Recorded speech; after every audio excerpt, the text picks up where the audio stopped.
es la segunda sala penal de la Corte de Apelación del Distrito Nacional que ha fijado una fecha decisiva en el sonado caso de corrupción Seguro Nacional de Salud, SENASA. Será el próximo martes 20 de enero a las 10 de la mañana, cuando el tribunal conozca sus recursos de apelación impuestos al exdirector Santiago Hasim y a otros 6 imputados quienes buscan revertir la decisión que les impuso 18 meses de prisión preventiva en los centros Las Parras y Najayo Mujeres.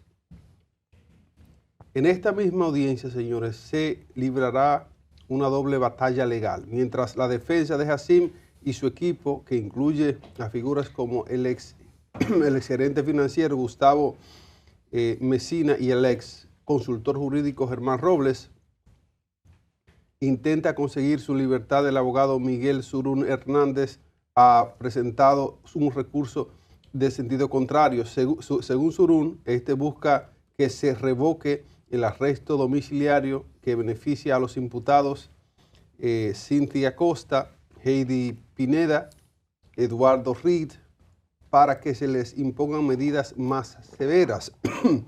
La gravedad del expediente radica en la magnitud del desfalco. Según el Ministerio Público, esta red criminal operó desde 2020 hasta 2025, logrando defraudar al Estado Dominicano con más de 15 mil millones de pesos. Y Freddy dice, ese quién, los cargos que pesan sobre el grupo son contundentes e incluyen coalición de funcionarios, prevaricación, estafa, sobornos, falsificación de documentos y lavado de activos. Finalmente, el órgano persecutor advirtió que el caso SENASA no está cerrado con estos arrestos. Las autoridades confirman que otras personas físicas, empresas y jurídicas permanecen bajo investigación activa, por lo que se espera, a la medida de que avancen las indagaciones sobre la ruta del dinero sustraído, que se produzcan nuevos sometimientos vinculados a este millonario fraude del sistema de salud.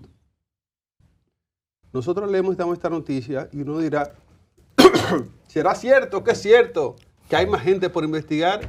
Y uno dice que para cuándo y cómo va a ser. Porque cuando la cúspide, no el padre de la niña del personaje de Nani Peña, que se llama Cúspide, de la que se aplata a beber cerveza. La cúspide de esto es Santiago Hasim y las personas involucradas a mayor nivel. Nosotros entendemos que si ya con tener a Santiago, algunos implicados ahí ya presos, detenidos con medida de coerción, y esa gente, ya hay duda de que si van a ir presos o no, Freddy. Imagínese usted a buscar más gente para poner el caso. No queda la duda. Hay un SENASA 2.0 que, ¿cómo fue que le llamaron al molusco nuevo que cogieron para SENASA? Le pusieron un nombre ridículo ahí. Sí, le pusieron un nombre de la fauna animal. De la fauna animal y acuática. Cobra. Cobra. Cobra. Este no es acuático. Lo acuático fuimos nosotros jugando el principio de semana que hablamos de jaiba y de este de los reptiles. Reptiliano, así es. Bueno, lo cierto es que hay muchas más personas involucradas en este caso SENASA. Se ha prometido que se siga investigando, pero yo pienso que se está jugando un poquito al tiempo. Darle tiempo al tiempo, que lo que al tiempo se deja, al tiempo se queda. Y entonces, porque, por ejemplo, los volúmenes que decíamos ahorita, ellos están haciendo un proceso por 16 mil millones de pesos. Y resulta que solo el Ministerio Público ha presentado casos por más de 41 mil millones de pesos. Y nosotros decimos, y un chin más, y falta más, porque falta mucha gente. De los procesos de corrupción que había en SENASA, de la cantidad de modelos corruptos que estaban desarrollándose, apenas se ha trabajado sobre un modelo. Aquí faltan las medicinas falsificadas, aquí faltan los diagnósticos falsificados, aquí faltan los médicos, faltan las clínicas, faltan las farmacias. Señor, el lío es grande. Desembróllame desenrédame esa tripa. Desenrédame esa tripa, como decía mi abuela. Y entonces, ¿qué pasa con lo que se llama el equilibrio de la justicia? Muy fácil. Surún Hernández, mi hermano y amigo, que es un abogado brillante y valiente, está impugnando la medida de coerción que le da prisión domiciliaria a algunos de los implicados, a Rit, a la señorita Ascensión.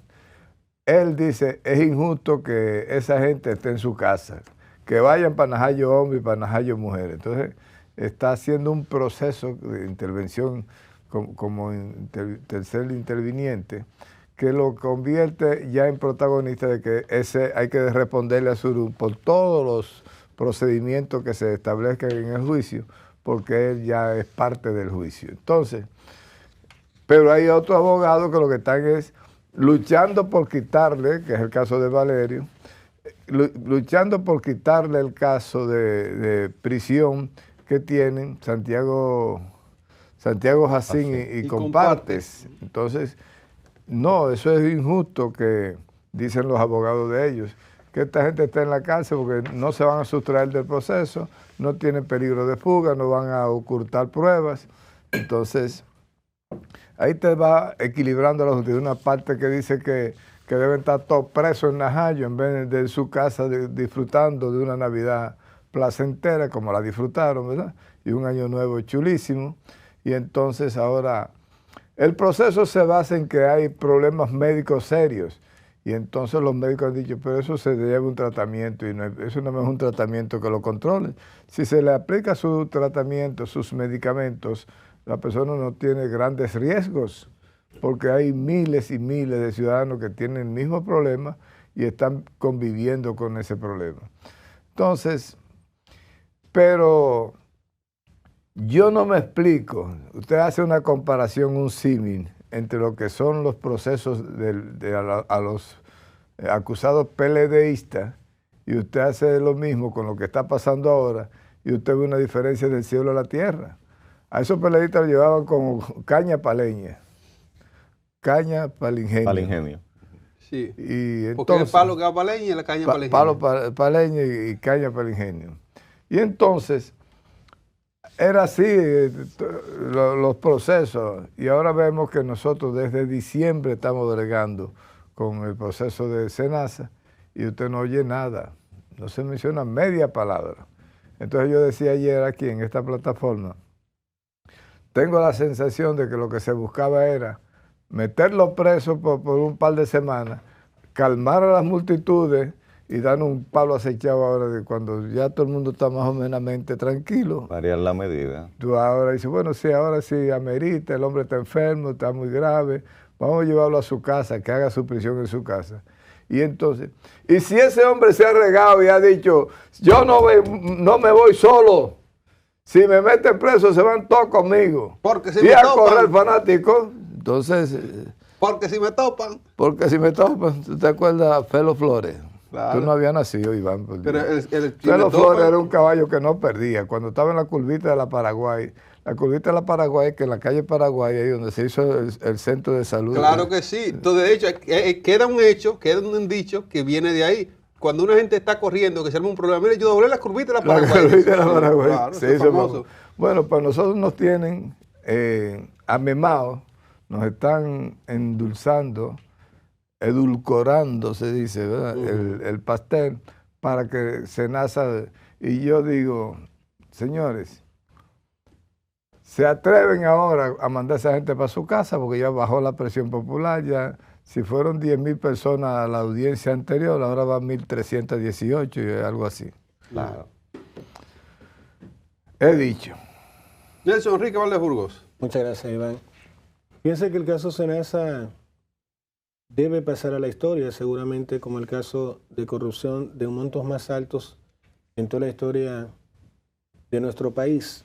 Existe un esfuerzo bastante vago de querer instalar la narrativa de que son solamente 15,000 millones de pesos, cuando una sola parte del caso estamos hablando de 29,000 millones de pesos dominicanos. Así por lo tanto, es. el monto completo se eleva a la cifra que había comentado al inicio de este caso de Freddy Aguas Vivas, que hablaba de más de 100,000 millones de pesos. Y yo voy a entregar algunos datos para que ustedes en casa nuestra audiencia tanto nacional como internacional, saquen los cálculos.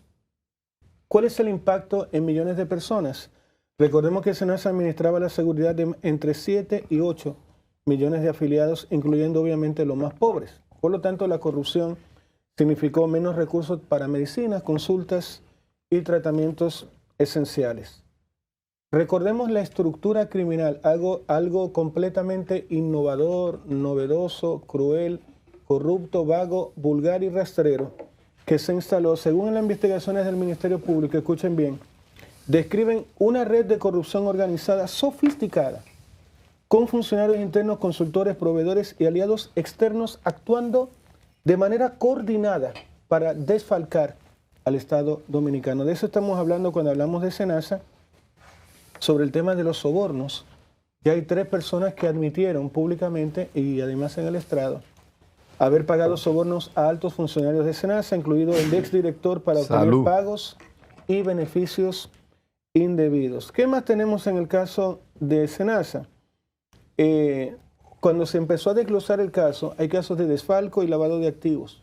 Lavado de activos. Escuchen bien esto.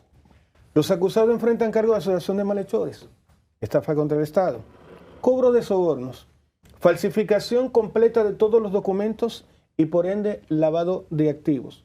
Lo que da, y ahí va en línea mi comentario con lo que decía Freddy, es imposible que Santiago Jacín se haya clonado y sentado en cada escritorio y en cada rol que era necesario para hacer este tipo o nivel de desfalco. Para tú poder hacer un fraude de 1.572 millones de dólares, no puedes hacerlo solo. Entonces, es como extraño, sería la palabra más diplomática, verlo a él solo dando vueltas en los tribunales. Algunas autoridades ya indican de que lo ocurrido en SENASA es cruel y siniestro. Le voy a entregar además una cifra que les va a doler en el alma y que me inspiré en una inquietud que tenía Nicolás Castillo. El principal implicado, ya ustedes saben que es Santiago Marcelo Jacín Albaini, junto con otros funcionarios de alto nivel y empresarios que algunos lamentablemente todavía no tenemos los nombres. Recuerden que esto llevó a la quiebra del Servicio de Salud de la República Dominicana. Ahora voy a entregarle algunos datos que les va a doler en el alma, principalmente a la audiencia extranjera, porque el dominicano todavía no es consciente de qué es lo que estamos hablando. Miren, la Sociedad Dominicana de Oncología Médica afirmó que las irregularidades en SENASA y la crisis de gestión provocaron la muerte de pacientes oncológicos y en otros casos el deterioro progresivo y agresivo de otros pacientes de cáncer, especialmente por la falta de medicamentos de alto costo y mala disponibilidad de inventario. ¿Saben cuántas personas con cáncer murieron por el caso SENASA? Más de 500 personas. Ese es el número que yo quería compartir con ustedes para que tengan una leve idea del daño que estos señores le hicieron concretamente a personas dominicanas de su misma nacionalidad, que nacieron en su misma tierra. Y con esto despido mi comentario. Nosotros en República Dominicana podemos estar hablando de esta generación de corrupción como un tema, wow, es corrupto tal. Pero cuando ya tú miras que además puede tocar familia, no toda la familia de uno es rica, ni toda la familia de una persona es poderosa. A veces tú eres el único que llega a cierta parte de la pirámide en una familia. Y hay otros que toman carro público, van a hospitales, son pobres, son clase media frágiles, etcétera. Y esa gente que mientras tú recibes un dinero robado, porque defalcaste a una entidad como SENASA, un mismo familiar tuyo, una tía, un primo, una sobrina, puede estar muriéndose por culpa de un acto de corrupción tuyo. Con eso termino mi comentario. Déjame agregar un poquito antes de que pase Nicolás por ahí. Ayer, al salir de esta planta televisora, ahí debajo los muchachos lavan vehículos y yo dejé la camioneta lavando donde el chico de abajo. Y cuando fui a salir, que me salió el programa, voy saliendo, caminando en la acera, y a lo que voy al vehículo vi una señora sumamente estresada, entristecida, desesperada, diciendo en voz alta: ¿será que tengo que mandarle el cadáver cuando se muera al desgraciado de, y es la persona que está implicada en este caso? Habló de Jacín. Es una señora que aparentemente estaba al fallecer su familiar porque los cuidados médicos que exigía no se les dieron y le estaba falleciendo un paciente y todavía estaba cogiendo lucha con trámites para que el seguro lo apoye y exclamó, ni siquiera nadie se lo estaba diciendo, vio que yo estaba saliendo, vio otra gente ahí, dijo caminando en la acera, ¿será que quiere que le mande el cadáver? Entonces cuando esta noticia que uno la ve en frío aquí en papel y en pantallas es una cosa, pero cuando usted ve gente que son víctimas que carecen y padecen de sangre propia estas cosas y que a ti te toca, al menos de ahí hay que una gente te diga, le mando el cadáver porque se está muriendo. Claro. Eso es chocante. Nicolás. Sí, no, es bastante fuerte y esa situación ha sido muy grave. Bueno, ya Nelson decía algunos números, pero yo creo y voy que es un poco más alto de ahí. Yo solamente todavía, te mucho mencioné más. los de cáncer, Nicolás. Exacto, los de cáncer. Pero hubo muchísimas otras personas que fueron afectadas. Es muy lamentable, muy triste. Yo creo que la defensa de Santiago Jacín, el señor Miguel Valerio, debería reconsiderar el tema de solicitar variar la medida de coerción. O sea, dejar esto así por lo menos hasta un tiempo. Yo creo que ha sido muy rápido, o sea, solicitar inmediatamente que se le varíe la medida de coerción, porque todavía hay cierta indignación en la gente. Y yo sé que ellos lo que han hecho con esto es jugar a ver cómo las cosas se suavizan, cómo la gente se olvida del caso, pero no creo, todavía la gente está muy sensible con este caso, porque es un tema muy delicado y ellos, si quieren variar la medida de coerción, deberían esperar quizás más adelante, denle unos cuantos meses a la gente, que se olviden, que salgan otros casos. ¿Qué es lo que ha pasado? Aquí nos hemos entretenido, por ejemplo, mucho hablando del mismo tema de Venezuela, bueno, que es el tema que tenemos a continuación. Pero ese y otros temas, cuando hablamos, por ejemplo, de Donald Trump, de guerras en diferentes lugares, la situación de Irán, pero este tema, aunque han surgido otros, el tema de Senasa sigue muy latente. Entonces, es delicado el asunto, por lo que implicó, yo creo que ellos, por un tema de prudencia, pudiesen esperar más tiempo antes de solicitar la variación de la medida de coerción. Me parece que no es inteligente la forma como le están manejando ya en estos momentos, porque ya él está detenido y lo que a él le conviene también, yo lo dije inclusive en estos días, fácilmente a él lo que más le conviene es eso, estar ahí tranquilo, porque a él lo sueltan y la indignación puede crecer mucho más. Dijo Roberto Santana, el director de prisiones, que si, no es el cargo, es una referencia, que si lo llevan ese día a Najayo, preso, se lo comen. Lo ripiaban, con corta uña lo iban a picar picadito. Sí. Sí. Que por eso lo movieron a Las Pajas, por un tema de seguridad. Sí. Entonces, cosa irónica, ¿verdad? Porque al final nos estamos preocupando por la vida de Santiago Jacín cuando él descuidó miles de vidas y por su, presunto caso de corrupción, ¿verdad? Presunto corrupto, él afectó muchas vidas. Es muy lamentable. Yo creo que deberían pensarlo mejor y pedir eso más adelante, en unos meses. Nicolás, quiero es lo más inteligente. Interrumpirte para enriquecer un poco más tu comentario en línea. No deberíamos seguir hablando de un solo nombre. Te quiero agregar los otros nombres que están involucrados en este caso. Gustavo Enrique Messina Cruz, el ex gerente financiero, otro ladrón y criminal. Germán Rafael Robles Quiñones, ex consultor jurídico, otro criminal más. Francisco Iván Minaya Pérez, ex gerente del Servicio de Salud. Eduardo Rit Estrella, empresario vinculado al área de contrataciones. Cinti Acosta Ascensión, gerente de la empresa proveedora. Rafael Luis Martínez Jacín, empresario. Ramón Alan Spigler Mateo, funcionario con rol administrativo de Senasa, un facilitador de lujo, en este caso de corrupción que le quitó la vida a miles de dominicanos. Ada Ledesma Ubiera, propietaria de una distribuidora de productos que nunca alcanzó a entregar un solo, mientras recibió millones de pesos dominicanos. Y Heidi Mariela Pineda Perdón, otra empresaria involucrada en este caso de corrupción. En total son al menos 10 imputados relacionados directamente en la red de corrupción dentro de Senasa. ¿Por qué están implicados estas 10 personas que acabamos de compartirle? El Ministerio Público Dominicano les atribuye, entre otros delitos, cobro de sobornos, desfalco contra los fondos del Estado, estafa contra el Estado Dominicano. Fueron tan malditos, Nicolás Castillo, que temas como una silla de ruedas nunca le entregaron. Increíble. Imagínense que para el director de compras de la República Dominicana aparecía un bastón, no sé cómo se llama, ¿no? Cuando tiene un tema de una dolencia en una pierna. Ni siquiera eso entregaron.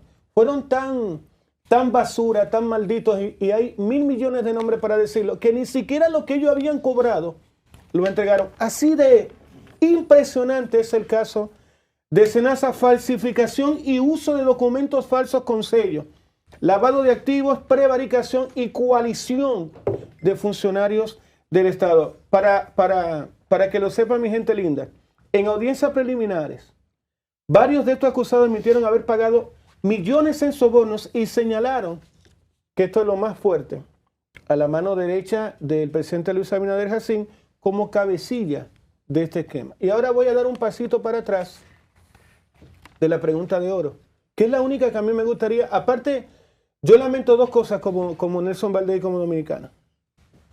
¿Por qué no tenemos la pena de muerte en República Dominicana para estos casos? No solamente para un depredador o para una persona que le hace daño a un niño. Creo que este nivel de crimen conlleva una pena de muerte, por una pena de muerte pública, además. Que todos seamos, de alguna manera, partícipes del momento en que se está haciendo, como en los Estados Unidos, cuando te meten en un cuarto y le meten una inyección letal y tú estás así, cuando una persona asesinada y quitado la vida a muchísima gente, debería ser así. Pero lo que más me duele es lo siguiente: ¿dónde diablo está el dinero? Porque sería muy lamentable, bueno, ya agarramos a fulano. Chicos, 2 segundos. Bien. ¿Dónde están los 1.572 millones de dólares? Que equivalen, y nosotros le hemos dicho más, a 12 hospitales de última generación. Denme un poquito, denme la mitad, porque en la cultura dominicana no es que ya una parte ya se consumió en Mónaco, otra parte se gastó en Punta Cana, otra parte se lavó y la tiene. Quiero saber por lo menos un cuarto de ese dinero. ¿Dónde está Iván Yael? Es una pregunta excelente, Nelson, pero yo digo como dice el Chavo del 8, vuelve el perro arrepentido, Freddy. Viene por ahí. Porque el tema de la pena de muerte, hemos dicho que en un sistema judicial penal, un tema de justicia que tiene tantos huecos, tantos hoyos, tantas falencias. ¿Tú sabes los errores que se pueden cometer, Freddy, en un sistema como este que hubiese pena de muerte? Bueno. Por una situación que... ¿Tú dices que se le daría un uso político?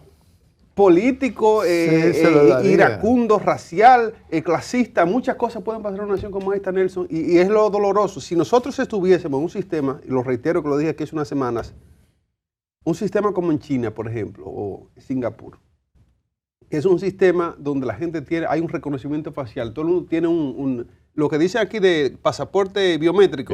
La biométrica de los chinos está tomada de pi a pa. Tú vas saliendo del metro y ya te enfocan la cara. ¿Hasta cuántos vellitos te salen de este lado de la cara en relación a esto? Eso está en la biométrica. Tiene un historial gráfico del día entero tuyo, todos tus movimientos. Todos tus movimientos. Entró al banco, salió el consumo, gastaste, hiciste, no hiciste, el muchacho está en la escuela. Esa cuestión, y uno dirá, bueno, que eso es autoritarismo, eso no es libertad. Pero siempre debe haber un balance. Hablamos de la balanza cuando una cosa se exagera.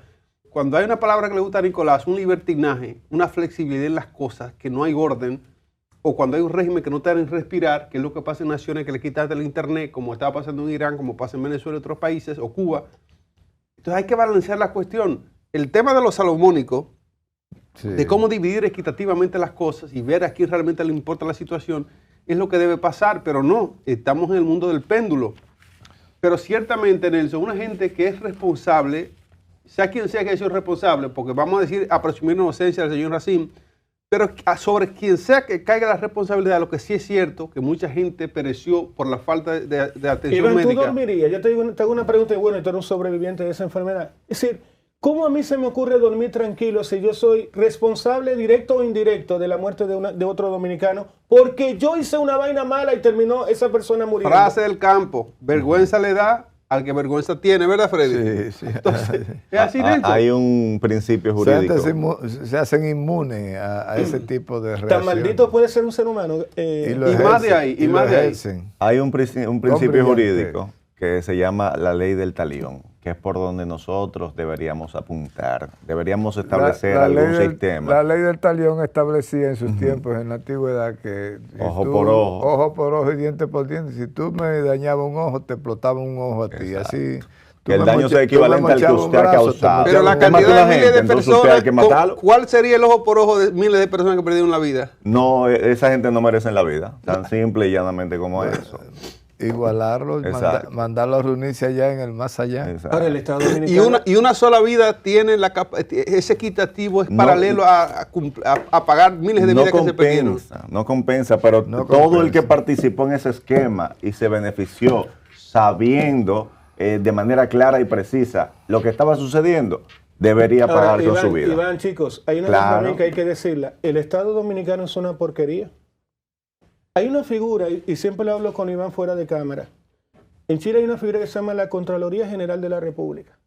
Ve a equivocarte, Nicolás, con un monto mayor en un cheque al que está autorizado. No sale.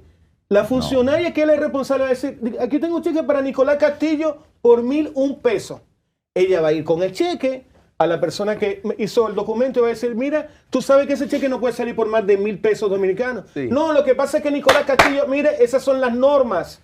Nelson, aquí hay de todo. Ese peso de más tiene que pagárselo a Nicolás Castillo en otro mes, pero este mes no puedes pagarle más de 1.000 pesos a Nicolás Castillo. Mira, y si tú te pones en contra de la tipa, te puede costar el puesto de trabajo. Es decir, esas son las normas en una contraloría que se... Ahora, Dominicana, yo te he preguntado 100 veces a ti, Cookie, la figura del Contralor General de la República creo que no existe. Me lo dijeron.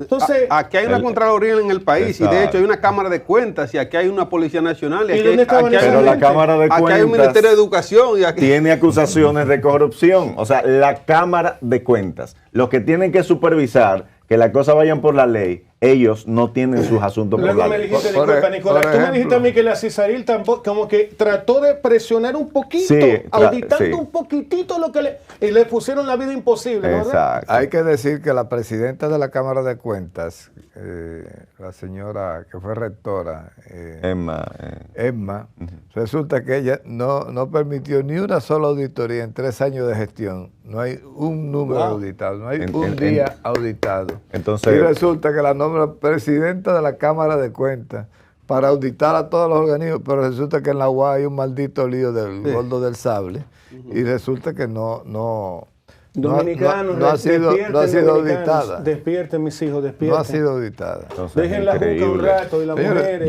Yo creo que el pueblo debe despertar, y esto tiene que tener, este tipo de acciones tiene que tener algún tipo de costo político. Despertemos adelante, y empecemos a elegir personas que vayan en la línea. Yo voy a hacer un paréntesis de 36 segundos, porque nada más leer un parrafito. 38 le voy a dar, 38. Según la ONU, Gaza ha entrado en fase de genocidio sin testigos.